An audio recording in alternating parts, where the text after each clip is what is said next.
This is episode 99 of the EdTech Takeout from Grantwood AEA. My name is Jonathan Wiley. I'm joined today by Mindy Carney. I'm trying to think of 99 episodes of EdTech Takeout on the Wall. Do you know that song? Is that a cultural? I was thinking about, playing some 99 Red Balloons or something. Yeah, that's good too. 99 reference. Yeah. Maybe we should have a reference for every episode number on the podcast. Maybe not. Maybe not. No, it's not. All right. Are you ready for some news and follow-up? Let's just jump straight to business today. Okay. News and follow-up. I wanted to talk to you about the universal at menu in Google Docs. Do you even know what this is? I don't think I do. The universal at menu. So here's the thing. I'm going to hate this, aren't I? I'm doing this little presentation for our support staff. Okay. Kind of a catch-up. In case you missed it on Google Updates. Yeah. And this is one of the things that I put in there because every time you start a new Google Doc now, so if you start a brand new doc, it says at the top, it says type something, and it has the little at sign or something, type at to insert. So I don't know. I think this is fairly new, and I think it's been out there a while. I just haven't used it much, but I was playing with it recently, and you can type at, and it will suggest people. And if you start typing file names, it will suggest files from your drive. If you want to do something in Google Doc, like a table or something, you can type at table, and it will, let you insert a table. Somebody on Twitter saw that if you type at today, it will to today's date. Oh. So instead of just typing the date out? Yeah. Instead of just typing the date out. Or, there's some days where you're like, I don't even know what day of the week it is, let alone what date it is. And okay, I'll give you that. Fine. Yeah. You can look for people, you can look for files, calendar events. And so if you do an at and file, another doc, it pulls it in or just links it? Or what's the... it kind of does. You know how when you used to do it with an at a person and it put a little oval around it and you could click on the person's name? It does the same for the file. It puts the title of the file there, and then you can either preview it or you can open it in a new tab. Well, interesting. It is, isn't it? It's just it is. Different. Yeah. So if you haven't played with, I don't know, Google are calling it the universal at menu, which... Okay. Or ampersand. No, it's not ampersand, is it? No. The universal at menu? Yeah. I don't know. So, I'll link to a blog post what they're doing with that. But I think it's just I guess it's the equivalent of a hashtag on social media or something, a way to group and find information and things like that. So, So there you go. Well, all right. Something else from my In Case You Missed It presentation. Oh, wow. Okay. Yep. We should have done that for our topic today. Chrome Actions. You know what Chrome Actions are? No, I don't think so. There's a number of things that you can type into the address bar in Google Chrome to get a quick action for stuff. I know. So you can write things like create doc, and then it will have a little thing down below it, and you can click it, and it will open a new doc for you. When you're with the IT people and they say, oh, you need to clear your cookies, and you're like, I can't remember where that are. All you have to do is write clear cookies, and in the address bar, and underneath, it will show you where to go and click to clear your browsing data. Nice. If you want to update Chrome, you just type update Chrome in the address bar, and underneath there's a little link to click on it, and it will take you to About Chrome, and you can update your browser. So there's a whole list of these things. You see them on here? Yeah. I have this weird thing with my autofill for my address that sometimes the zip code is wrong and sometimes it's correct. So I know that somewhere I have it in the address in there twice, and one of them has the wrong zip code. And I always think, how in the world do I ever edit or fix that? I bet this is it. I'm just going to have to look through and figure out what it is. It's probably one of these. It's just a little shortcut way of getting to different settings inside of Chrome, because the more stuff they add to Chrome, the more complicated settings gets, and it's harder to find things. So I think it's a nice, easy way to do some of this stuff. Yeah, huh. That's a good one. That's super interesting. I did not even know that was a thing. And it's probably been around forever. Yes. So I don't know if it's news or follow-up, but as far as news for us today. Yeah. Something else I think is new, and I don't know if you saw this going around Twitter, but I've seen lots of people tweet this. Okay. Inside of Google Slides now, if you go to the View menu, there is the option to show or hide the film strip. Oh, yeah. I didn't know they were calling this the film strip anymore. What is the film strip? What is it? Do it and you'll see it go away. That's what the film strip is? The film strip is those little thumbnails of the slides down the left-hand side. Huh. So if you wanted more room, or you're like designing like a one-page flyer or something like that, or I know there's a lot of teachers that use that gray space outside, or that students drag things into the main slide and stuff like that. So you can show and hide your thumbnail slides. No, your film strip. You can show and hide your film strip from the View menu now inside of Google Slides. Interesting. There you go. Well, all right. Okay. Next one on the list, we have Gimkit goes free. This is so funny that this is on here, because just today I saw Gimkit on something, and I always think, what is Gimkit? I can never remember what Gimkit is. What is Gimkit? Remind me again. It's kind of a formative assessment, quizzing type tool. But whenever I think of Gimkit, I'm like, oh yeah, that's that paid thing that we Maybe don't that's use. why I don't ever pay attention to it, because it's always paid. Well, now. Well, it's not 100% legit here. Their blog post is Gimkit goes free, and it's not 100% free because you can still have a paid subscription for it. But the free plan that they now offer is a lot more flexible. All right. So normally on Gimkit, there's like, I don't know, they say there's over a dozen different game modes that you can play.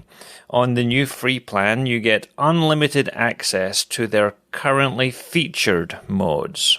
So each month or whatever, or time of the year, they will feature certain things. Like these are our featured game modes. You can play those as much as you want for free on a free account. So unlimited access to those. And the rest of the modes are available with a 5-player limit. With a 5-player limit, which isn't it's just a lot. For home. It's for home. I mean, it's to let teachers try it out with their kids at home, and think, is this working or not? And so, if you want full access to all the games at all time, then the pro accounts are still there. But for everybody else, I think it's, makes sense. I think to have that freemium model for those that might just want to try it out. And eventually, I'm sure people will be like, I wish I could play this all the time. Yeah. Yeah. Well, you can for the low price of whatever it costs to subscribe. $7 million.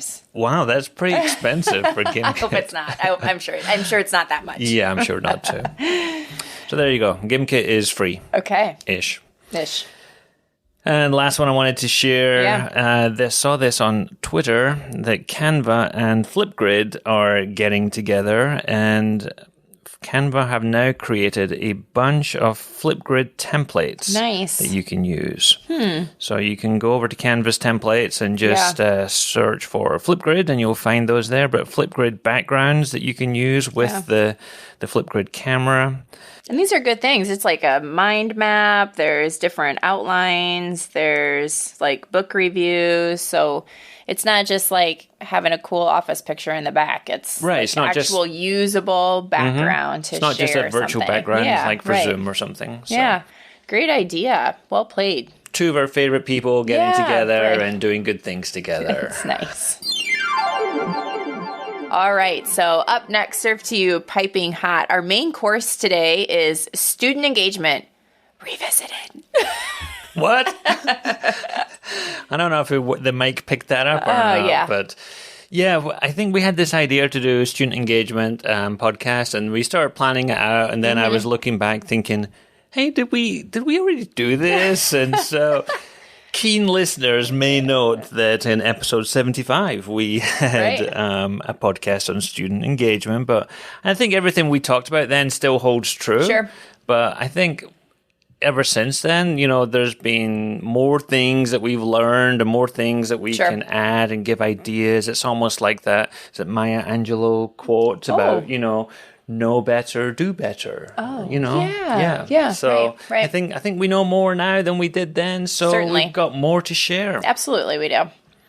So why don't we start with a little bit of myth busting. And I think we talked about this on episode 75. Yeah, we did. Yep. But the idea of engagement versus compliance, and those things are not the same thing. No, they're not. And I saw this again, right? And so I was thinking about it, and Gina Rogers had shared this continuum of engagement from the distance learning playbook. And as you know, we're huge Hattie fans. So who else wrote the Hattie book of distance learning playbook? So it's John Hattie. Fisher and Fry. Yeah, Fisher and Fry. So she had shared this with a teacher that we were working with, and it really, I think, hit home for him, and it hit home for me too. So it's actually a continuum of 7 different dispositions, I would say. So one of them, the first 3 would be what we would call probably disengagement. So of course, like the disrupting, distracting others. I mean, when you think of like naughty, I'm using air quotes, that's kind of where you're at. The next one is avoiding. So looking for ways to avoid work and other off-task behavior. And then withdrawing, so being distracted and physically kind of separating from the group. So those things we kind of consider disengagement. But the next 3 are engagement. But I think the next one, participating, is doing work, paying attention, responding to questions, is what I would still consider being compliant. Yeah. And moving along from there is investing, asking questions, valuing the learning. So that's a difference between the participating and the investing. If you see students who are asking questions, who, clearly value the work and value the learning. And then the last one is driving, which means students are setting goals, they're seeking feedback, they're self-assessing. And of course, we want to see all of our kids in that driving disposition. And they're not going to be there all day, every day, right? For the most part. But I thought it was a really nice continuum to kind of more clearly define the difference between that compliance and engagement, because we know what disengagement looks like. I don't think that part is the hard part. The hard part is kind of recognizing the difference, because we do also want compliance, right? Yeah. I mean, let's be serious. As teachers, we want students to be compliant. In a society where we are built on compliance and, social norms, those things are important. We're working on a timetable. We've only got so much time in the day to get the content out. We need cooperation from the student. But at the same time, it's a balance, isn't it? Yeah, right. Yeah. And so the teacher, one of the things that he was going to do with this then was have it up in his classroom, and then also have it on the students' desks so that it could be become more of a metacognitive process. So students, he might stop class in the middle when things are kind of either going really well or maybe need a little bit more refocusing, and have students just take a minute to self-evaluate where they are in that continuum, and then what it would take to move them up a box. And I thought that was kind of a nice way to have students also be part of that process and use it as a tool to help them maybe re-engage if they needed to. Yeah, I like that one. Yeah. So this came from some research from Anne Berry. Is that right? Yeah. Right, yeah. Who I think has been working out of the same university as John Hattie. Yeah, so they must be friends. Makes sense that research ended up in their book. Yeah. Yeah, I do have a link here for a blog post by Katie Martin, because this image is taken, like I said, from the Distance Learning Playbook, but she actually has the image itself in a blog post. And so you can see that image yourself and take a look at it. And then she also quotes some of that research as well. Okay, and I think the other major myth that we sometimes hear, especially in our roles as digital learning consultants, is that technology equals engagement. Mm-hmm. And if we want the kids to be more engaged, we just need to find the right tool to do it. Right. Yeah, which is unfortunate. It is, and often backfires. Yeah, it does. Yeah. Right? Yeah. I mean, you probably all remember that first time you showed your kids Kahoot, and they were like 100% engaged. They were like, I need this, I need more of this. And then by the 8th or 12th or 700th time they did Kahoot. Yeah, right. Yeah, not so engaging anymore. Yeah. I think I think there are some parts of technology that lend themselves to more engagement when students have the ability to use the technology for creation or for learning a little bit at their own pace. If we're using technology strictly to keep our kids engaged, then that's where the challenge is. Yes. It comes down to the context. Yes, I think you're right. It's one of those things that, if you're always doing things on paper worksheets, and then one day you break out the computers, that will probably be more engaging for a lot of the kids because it's something different from their routine of doing things. So, sometimes it's just by default, it's going to be more engaging, but other times you're just going to have to think a little harder about, where and how you're using that technology in order to help with engagement. Yeah, because technology can be just as distracting as it is engaging. Yes, it could be. Yeah. Technology could be on that disengagement continuum. It's disrupting, it's distracting others. It's looking for ways to avoid work. So bear that in mind, I guess. Yes. Two-edged sword. Yes. So I think what we got for the rest of this little topic here, we do have a companion blog post for this. Yeah. 7 ways to increase student engagement. Written by Jonathan Wiley. Thanks, Mindy. Link to that in the show notes. Yeah. It's on our Grantwood blog. Yeah.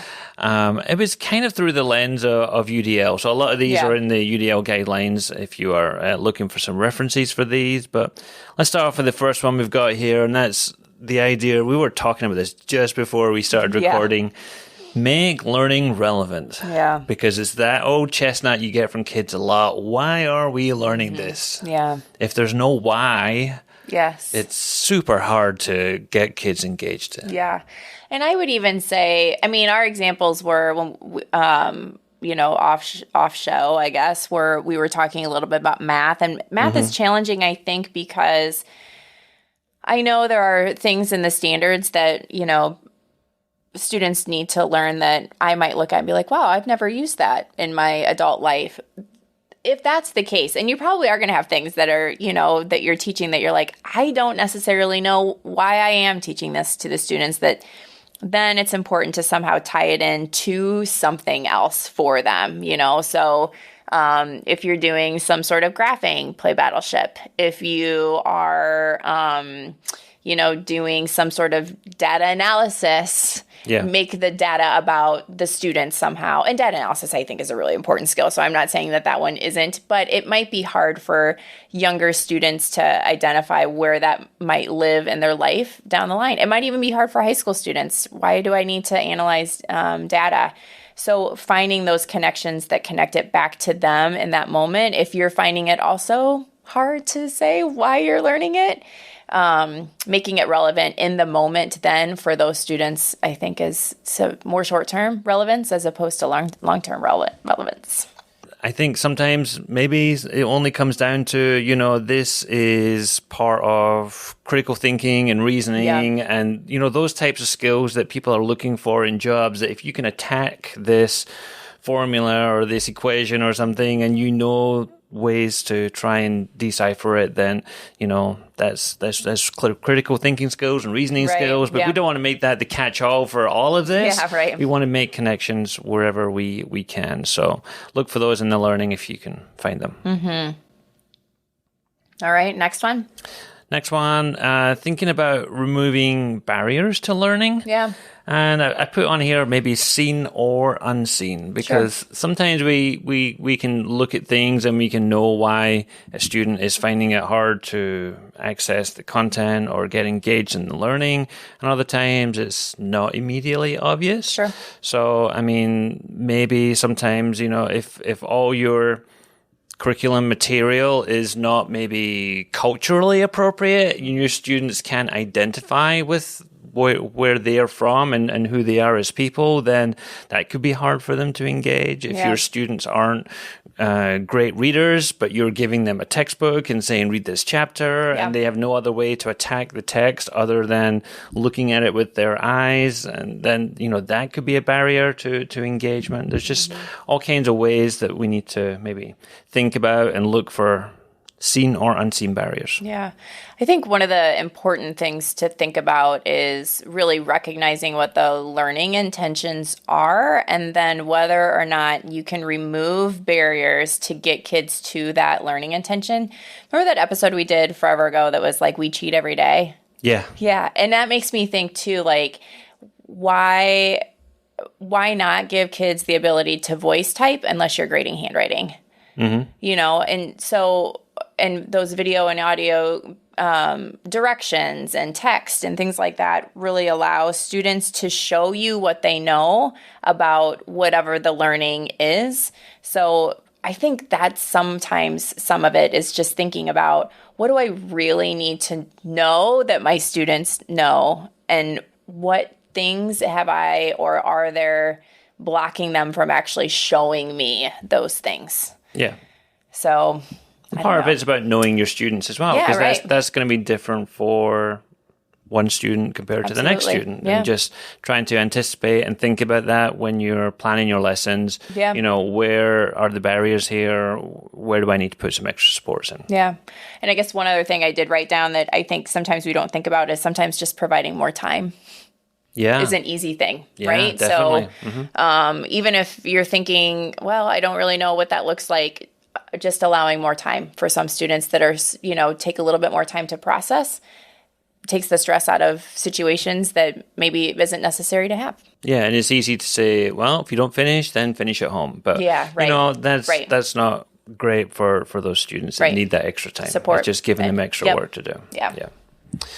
All right, number 3. Okay. I was thinking about this one. Number 3 includes student choice and or voice in your work there. And I guess I was trying to think back to like when I was a student.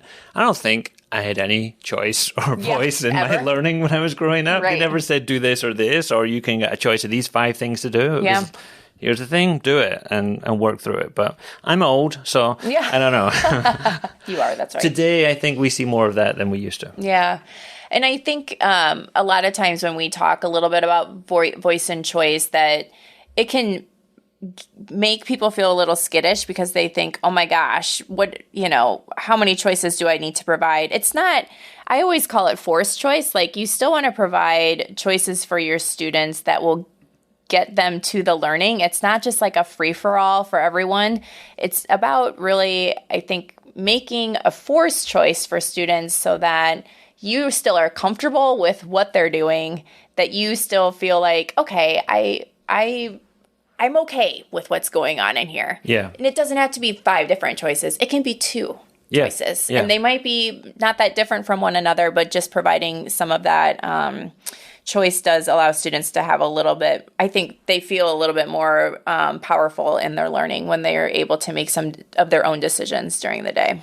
And this is something you do quite a lot of, presumably with the blended learning team? Yeah. When you're working on choice and playlists and things like that? We do. And, we talk about playlists and different types of playlists and the different things that you can put in a playlist. And I have linked here a one-pager about different types of playlists. So there's a to-do playlist where tasks could be completed in different ways, either by an individual or in a small group or in combination. So it could be that everybody has the same tasks, but maybe I today am choosing to work by myself, and maybe I'm choosing to work with a partner.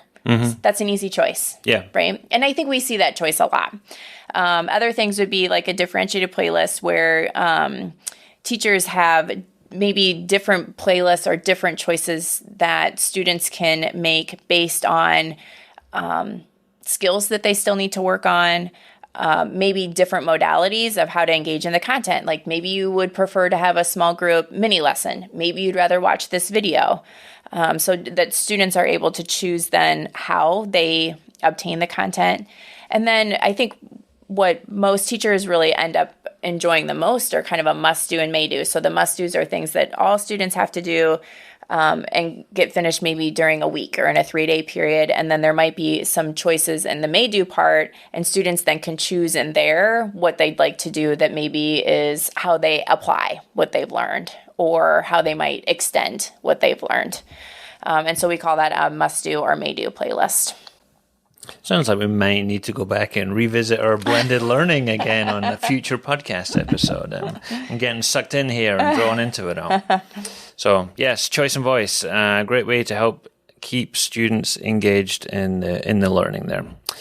Next one, I think, is something that should be an easy one, I think. And sometimes we maybe overlook it or forget about it, but that's the ability to create a safe space for learning. And maybe more specifically, just, a place where students can take risks and not have a fear of failure. Because I wrote down here on the doc, it was my favorite Mythbusters quote from Adam and Jamie on the Mythbusters always used to say, failure is always an option. Yeah, if I had a t-shirt, failure is always an option. And I think, we don't want to fail every day at everything we do in school because that would be very disheartening. But we want kids to have, the confidence to go out and try some things. And if they fail, then that's fine. They get more than one chance to do something. It's not like they fail it and they get an F and that's on their grade. It's, we need more time to practice and do things like that and have a safe space for learning where we feel confident to do things like that.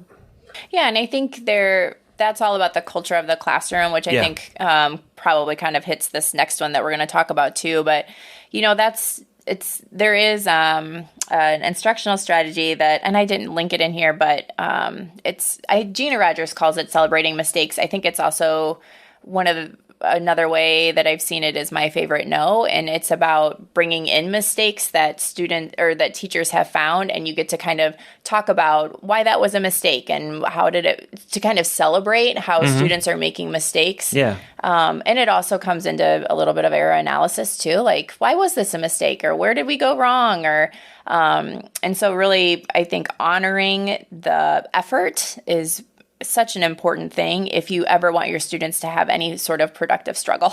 Yeah. They've got to feel honored in that struggle, right? Yeah. Number 5 on the list. You were hinting at it already. Yeah, I was. Encouraging social learning. So giving students the ability to work with each other, to collaborate together, to, do group work. I think there's ways that obviously in elementary we do this a lot. I'm sure in middle school and high school they do it as well, but we give students roles inside of a group work so that they know that they don't just have to sit there and listen, or they can't get a word in edgeways, or they don't have to do anything because everybody's got a role. There's a timekeeper, there's a facilitator, there's a note taker, there's all these different types of roles we can give students. And it's one of those skills that you see time and time again on, skills wanted by employers in 2025 and all the rest. And, being able to collaborate 21st century skills and work well with others. These soft skills or whatever we want to call them. Yes. Yeah, I think that, and we often talk about, the difference between group work and collaboration, which I think is always a challenge for teachers too, because we are... you'll hear students say, well, I'm the one that always had to do everything, or there's always 3 kids that don't do anything. And that's a challenge. And I think if anything, we found, during the years of COVID that some of us missed socially learning with one another. I think other people thrived in that situation, so we have to honor that too. But I did come, and you mentioned some of these things, but I found this thing called a contribution checklist. And it comes from the Visible Learning and Mathematics K-12 book. And what I thought was interesting about this, and I couldn't find like a template for this that wasn't work job related, but some of the jobs that were on this contribution checklist I thought were interesting. One of them would be that you're the person who asks the questions. Ooh. I know. That's interesting. One person, and this was in a math book, like I said, but it would work across content. One person checks others' work. One person keeps team on task. One person is the encourager. Yeah, I like that. One of them is the sense maker, meaning that they make sure that the answers make sense for the question that's being asked. One of them makes sure that everyone can describe the reasoning. Oh, okay. And then the last one was a connection maker, so trying to make a connection to what they're talking about to something else. That goes back to that relevance part almost as well, doesn't it? Yeah. So I thought those were interesting things because I do think that we struggle with moving past just group work into actual collaborative conversations in academics, right? So I thought those were kind of interesting jobs. Now, that being said, we can't just give those jobs to students and expect that to happen. It has to be modeled. Exactly. You have to have expectations. It's not something that's going to happen overnight. But I did think that was kind of a just some different jobs that I hadn't seen before that I thought were neat. I don't know. like those. Yeah. Those are good. All right, number 6 here, and I know this is something that John Hattie talks about a lot too. It's the idea of making feedback matter, which is hard because you know, I know as a teacher, and you'll know as a teacher, that, you know, the amount of things that you've written on paper for kids that they just either don't read or don't care about, or like, whatever, tell me what I have to do and I'll do it again, and this kind of thing. So it's the idea, you know, that feedback needs to be frequent, timely, specific. And, you know, we're really thinking about, you know, mastery-orientated feedback. We want to give kids multiple chances at things because they're not always going to get it straight away. I mean, that's just not how we learn things. We need practice at that kind of thing. So looking at ways that we can and give feedback. And as I was looking into that blog post, I did see some research studies. I think this was in the book from Katie Novak and Caitlin Tucker on their UDL Blended book. They said that there's some research out there that says that feedback is often responded to better by students when it's in a video or an audio comment. Really? Which I think is an interesting idea because, you know, I guess they're used to just seeing you writing things all the time, but if with a video or an audio, there's maybe a sense of mystery or something, like what's this going to be about, or what's in here, and so you can use things like Mote or Screencastify to give feedback to students on there too. When I was thinking a little bit about this, I pulled out I was all about Hattie today. It was super fun to pull some of that stuff back out. But one of the things this is one of the struggles, I think, with feedback is that if you have students who have been thriving on gaining a grade after every assignment, feedback becomes really hard because they don't want the feedback, they want the grade. Yeah. And so if you're really going to, I think, focus on providing feedback for your students, feedback is only important if students use it moving forward. So if you're going to have to get some things into place or provide time for students to look over that feedback and then take time in class for them to, you know, take that feedback and apply it to the learning. And the other thing is it has to be the right type of feedback and it has to be usable by students. So feedback is important, right time, right place. So there's 3 types of feedback that you can give. One of them is on task, and that's really about when students are kind of still in the surface level of their knowledge. And then on the process, which is when they're getting deeper into the process of something where they maybe need to start detecting their own errors and learning from those errors. And then self-regulation, which is more about, you know, the transfer of that knowledge. And so if you think about making sure that it's the right type of feedback. So if you're giving like self-regulation feedback when students are still attaining new knowledge, that feedback doesn't work for them. It's got to be at the right time and the right place. And so, and then I think you have to, you know, show students how they would use that feedback to move themselves forward. And it takes a little bit of brain breaking to get them away from worrying so much on just what the percentage was.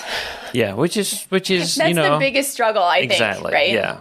And it takes me back a little bit to blended learning, but also to Caitlin Tucker, because those two are inextricably linked these days. But she talks in one of her books about, you know, when she has that teacher-led station, and sometimes she's just doing conferencing with students, and she's a high school teacher, but she'll ask the kids to come to that station prepared. You know, I've looked at the feedback, I have questions, I know what do I need to do to move forward, and, you know, they're coming with a conversation in mind that they want to have with the teacher so that she makes the most of her time. So they're not sitting down there together looking at it for the first time and going, okay, so where should we go from here, sort of thing, you know, and you know, because that makes the most of her time and gets that done. But it might not be as easy to do like lower elementary, but you know, if you've got the ability to do that with kids and have those times to conference with them and talk about the feedback and explain it, because, you know, just because you give them feedback doesn't mean they understand the feedback or know where to move sometimes from there. Right. So they will have questions and things too. Well, and I would say too, the last thing that we should mention if we're talking about feedback is that if you're giving students feedback, you should also be willing to ask for feedback from your students. I'm just going to lay that out there.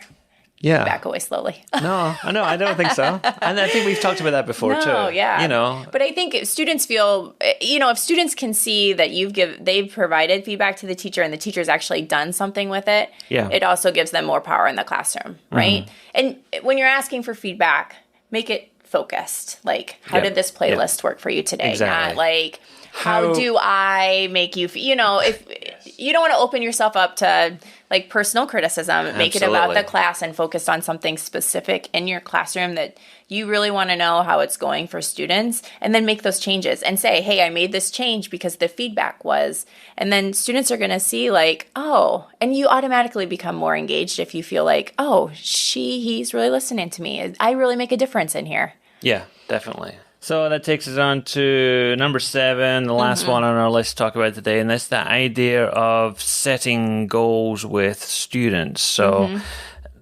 if they have goals to work towards, they know that this learning is going somewhere. There's a progression. Right. There's steps along the way that they need to take. And then they know that, this particular part that they're doing now is not something that's going to go on forever, and it's not something that is the end of the journey, that there are steps along the way to help them work towards a higher objective. So one thing, I think you kind of touched on this, that's really important with learning goals is that students have to know what the learning goal is and how to get there. It can't be like a mystery to them. They have to see the steps and be able to say, okay, I have attained this chunk because I can do this. And that's where, those I can statements or success criteria, they come back to haunt you, right? I mean, this came around 10 years ago and we're like, oh, geez, I don't want to do this work. This seems like a lot of work. But if you use them and they live in your classroom, I think they really do help your students recognize where they are and recognize what the next steps are. Because I do think goal setting is really challenging with kids. It takes time. You have to have some sort of, strategy for kids to record those goals and go back to them. And I mean, that's a lot of work, and it takes time in your classroom.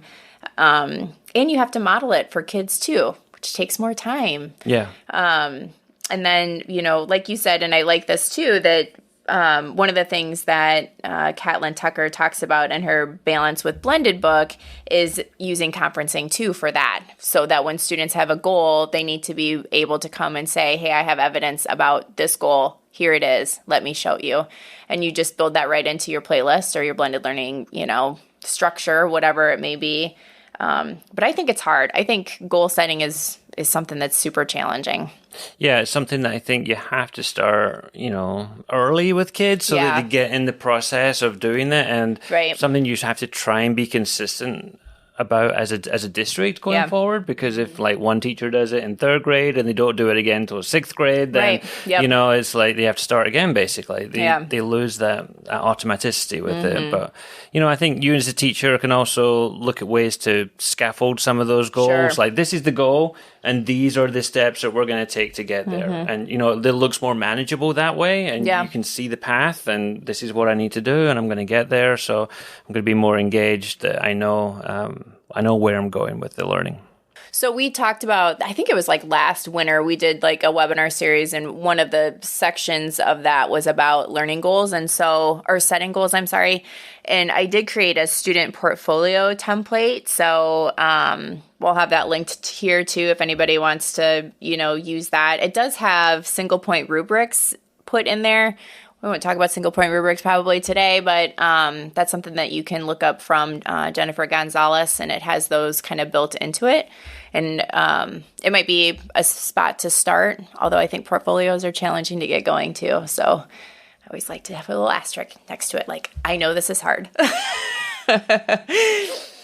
All right, so 7 things then that you can think about if you are looking to try and get your kids more engaged in the learning. And let's face it, we're heading into December right now. Yeah. And if student engagement is ever hard, it's hard in December, today. Isn't it? Yes. Yes, it is.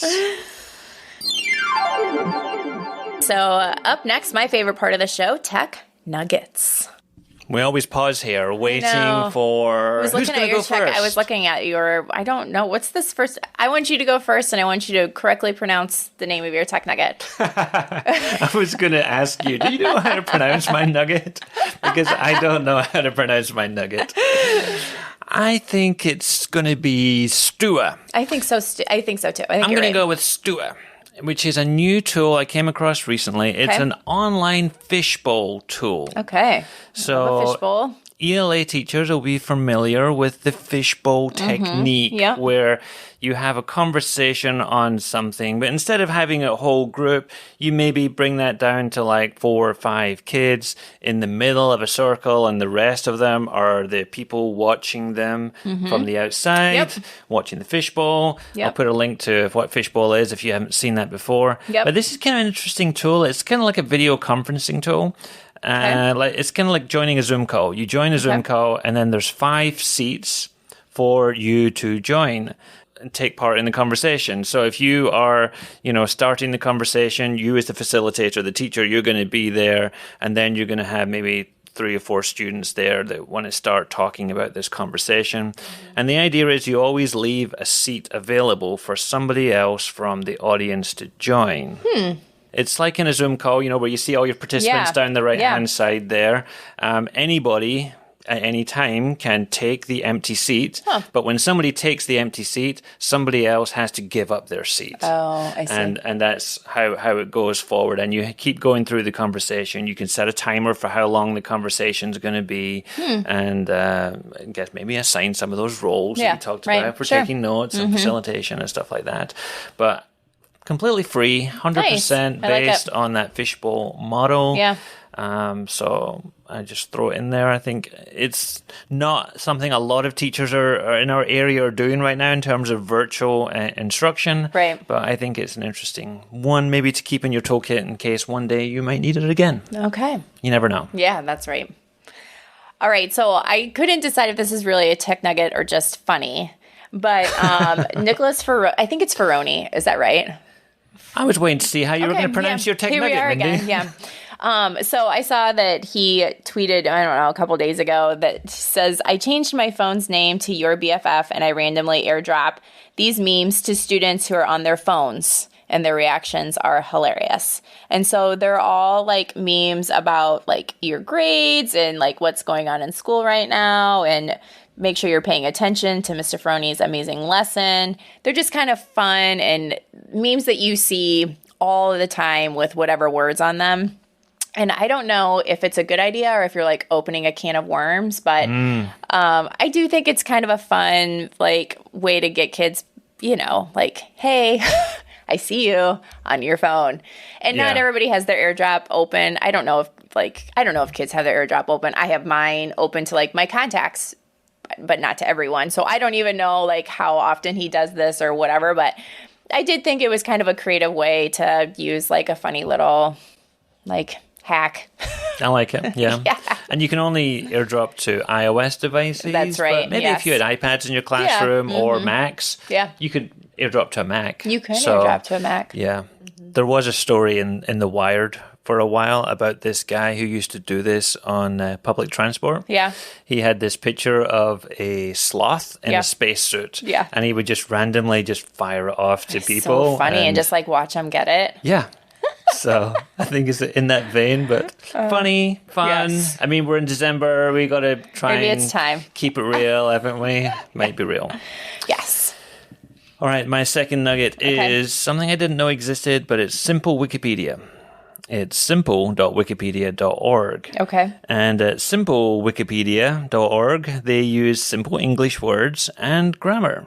So it's like that old scenario where sometimes you get your kids to look something up in the dictionary and they'd read the definition and they would be none the wiser because the definition was like so wordy. And it's I need to look up words in the definition to work out what this means. Yeah. So I just think for maybe English language learners or for elementary kids, if they're doing some research, want to look some things up, I don't think it has every page in Wikipedia as a simple English version, but if you're looking for, an easier to read version with more basic vocabulary, simple sentence structure, things like that, Simple Wikipedia is the way to go. Nice.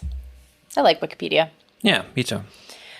All right. So this tech nugget I got from Shanna Helmke. She is one of our coaches at Linmar. And it's actually a name. His name is Tyler Tarver, I believe. And she called him the TikTok guy, but he's actually on all places of social media. And he gives like his TikTok is funny. I will give him that. But he does give all kinds of free templates. He shows you how to create Google templates. Just does like little tips and tricks. I saw one of his little TikTok videos. I don't even know if they're called videos. They called ticks? Are they called talks? What are they called? I think they're videos. Okay. But I don't know. Was just about organizing like your Google Classroom. And so if you're on the TikTok, and maybe he's on Instagram Reels, which is where I feel like my generation hangs out a little bit more. I don't know. I'll have to follow him. But he does, the link that I have here is just kind of his like about me page. It's not about me though. It's solo.to. I don't even know what that is. But it has all of his spots that you can go and get his stuff. So it might be something that you want to take a look at and find some templates or get some tips and tricks from someone that isn't Jonathan or myself. Tyler Tarver. Yeah, Tyler Tarver. Is he on Twitter? Should I follow him there? He is on Twitter. Okay. Maybe he doesn't do anything on Twitter though, because no one does anything on Twitter. He is on Twitter. He's got stuff on here. 18 hours ago was his last tweet. There you go. Awesome. Okay. Very good. Yeah. I just listened to a podcast about a woman who calls herself Miss Excel. Oh. And she has made TikTok videos that make her 6 figures a day. That's not true. That is true. She doesn't make 6 figures a day. She does. She does not. Not 100% from TikTok, okay? So she has these Excel courses and things that she sells. Okay. And she uses TikTok and Instagram and things like to promote them. And she'll do things like, you know how there's always these like viral songs and things on Instagram Reels and stuff. Yes. She'll take one of those songs and she'll somehow equate it to some function in Excel. And she'll do a little dance and have like a little how-to above her head of how to do something in Excel, like how to sum and average numbers, and it's based on something, a song of some kind. But she makes a lot of money. Oh my gosh! So I need to investigate the TikToks. I think TikTok is fun. I had to take it off my phone because I was on it a lot. It's just like is it kind of addicting? It is super addicting. And then like the more you watch of one thing, it gives. I mean, it's just like the analytics of it. You're like, oh my gosh, I watched 3 horse videos in a row. I'm ready for something else. So I feel like you kind of get down you get funneled down into a certain like area of it, and that I didn't necessarily love. But Instagram Reels is pretty much the same. I know. I do Reels, and that is like you just keep flicking, and before you know it, I'll just do one. Oh no, that's a really good one. That was funny. Yeah. All right. Well, we should wrap this up. Wrap up our social media bad habits. Okay, yeah. And say that we will be back with one more episode before the end of the year. Right. We're going to do a Tech Nugget Bonanza. It's been a long time since we just did a Tech Nugget episode. Yeah, I'm a little nervous. So we're just going to throw that news and follow-up at the window and all that other more serious stuff. And we're just going to do the lighthearted Tech Nuggets for a whole 7 minutes. Yeah. Or however long it takes. Yeah, right. Yeah. So until next time. This has been the Tech Takeout. We hope it hit the spot. Good luck editing that. That will be fun.